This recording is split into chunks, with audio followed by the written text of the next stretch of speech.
I am all about fat loss, digestion, health, and wellness. All of the things that it takes in order for our bodies to thrive. Hey there, everyone. I am so happy you decided to stop by and spend these few minutes with me. For those of you that do not know me, my name is Tracy. Hello, welcome. I am all about fat loss. Fat loss the healthy way by addressing things like our digestion, how we move, sleep, all health-related things that contribute to our ability to have fat loss, just overall the bodies that we desire. That's what I'm all about. I talk about it all day, every day. If that is something that you are interested in, you came to the right place. Last week, I shared with those of you that came by some of the factors that contribute to our inabilities to have a flat, lean belly. That was constipation. We talked about poo last week. I gave you 7 factors that contribute to the inability to lose overall body fat, which also means our belly fat. Today, I wanted to talk about simple, easy, practical things that we can all do to help reduce and eliminate constipation. And hopefully after today's talk, more of you will say, yes, I'm pooping, Tracy, every day. Last week, I asked you to think about the 7 contributing factors and identify the 1 or 2 or all of them, it could be, that are contributing to your inability to poop every day. And we talked about the importance of pooing every day and what that looks like. If you're not sure what that is, then check that video out. I will leave it in the description below. Today is all about let's just go in and deal with it. From a medication standpoint, if medication is one of the contributing factors for you, I am not a doctor. I am not going to advise you to stop taking any medication you are taking. I would advise you to talk to your doctor and say, hey doc, I believe this medication is contributing to me having low or slow bowel movements. Things aren't coming out the way they should. Your doctor can recommend for you a gentler medication, does not impact the bowels as much. Aside from medication changes, increase your water intake, increase your fiber. I am going to tell you fiber-rich foods that are yummy that you can eat that will help address constipation. Stick around to the end of the video where I will give you a list of the top foods that are best for constipation. To deal with constipation that is stress-related, you need to breathe. It just relaxes everything. It just makes you feel so chill. How many of you breathe intentionally when you are sitting on the toilet? This is what it looks like when you are on the toilet trying to eliminate and maybe it's not going the way it should. You want to breathe like this. Or there's a slight sound you want to hear when you exhale. That sound that you hear, that vibration, especially the first one, has a vibrational effect within your colon and it helps things to shimmy themselves out. Breathing while you're on the toilet, it's a thing. Having low magnesium levels in your body contributes to you having a lot of stress. There are a few different ways to deal with low magnesium. We're going to address it first with food. So at the end of the video, when I list all the wonderful foods that are rich in fiber, they are also rich and high in magnesium. We will try the food approach first and then reassess to see if there's some additional things that we need to do. The third contributing factor to constipation is water. Not enough water. Ideally, we should aim for 8 to 12 cups of water a day. I know that sounds like a lot of water, but it is possible to do. Let me share how I do it and you see what's feasible for you. First thing in the morning when I wake up, I drink 3 cups of water. 30 minutes to an hour before lunch, I drink 3 to 4 cups of water.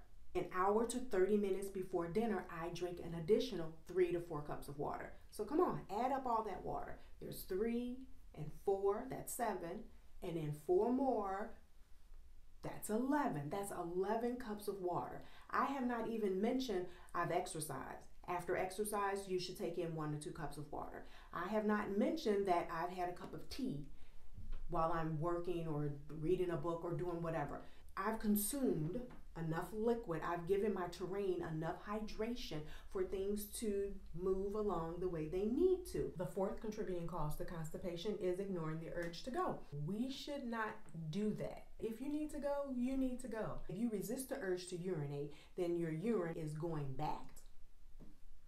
If you resist the urge to eliminate waste, then it sits there. When there's excess waste in our intestines, we are prone to gas, which leads to bloating, and also body odor. Body odor is a sure sign that you have extra something hanging out in your colon, in your intestines, and it needs to come out. To help with environmental changes, it is ideally best for us to wake and sleep around the same time, give or take 30 minutes here or there, the majority of the time. That consistency of sleep signals to our brains, it signals to our bodies the start of our day, the end of our day, and it helps us to better regulate the things that happen throughout the day. Having water at those regular intervals, breakfast, lunch, and dinner, is part of that environmental structure. It gives our system a sense of routine. But as the body starts to see this consistency and routine, it figures out the proper time to release things. Then we have exercise. And by exercise, I mean movement. I don't mean you need to go and do like CrossFit or anything. Nothing wrong with it. It's just not necessarily necessary in order to deal with constipation. We should just put on our shoes right now and go out for a walk. Want to do that? Okay, grab your gym shoes and let's go out for a walk. Walking is the cheapest, most inexpensive form of exercise there is, form of movement there is. You can do it at any point, at any time throughout the year, even if it's cold outside. Put on a couple extra layers and go out for 5 or 10 minutes.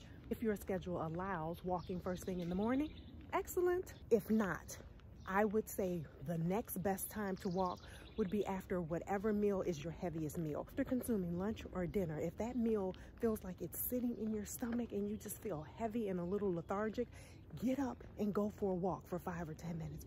You will feel so much better. That was a great walk, thank you.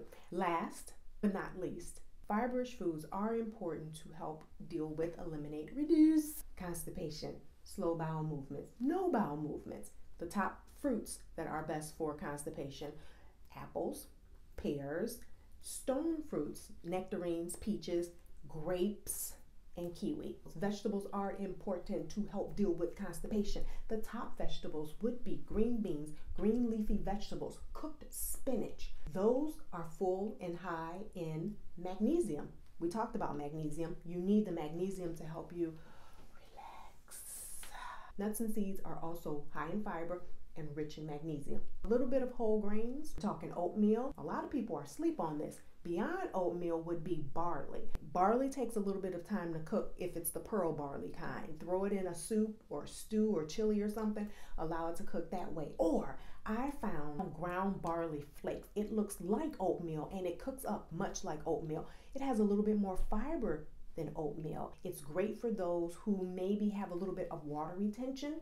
You feel like you drink a lot of water and most of it just sits in your body. Barley is good for going in and absorbing that excess water that's there and still giving you really great poop. You now have practical, easy, doable ways to address any number of the reasons behind your constipation. Out of the 7, identify the one that ranks highest for you. Take that one, implement whatever was suggested for 7 days. This is giving your body the opportunity to get used to it.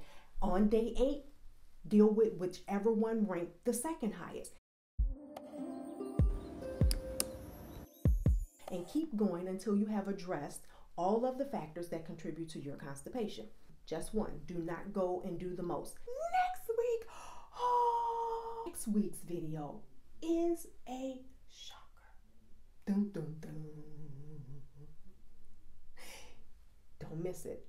Should I be this excited about poop? Let me know in the comment section below. Thank you for spending this time with me. I always appreciate it. You could be doing a number of things, but you chose to spend these few minutes with me, and I appreciate it. So thank you. Until next week, remember to, let's say it all together, poop every day.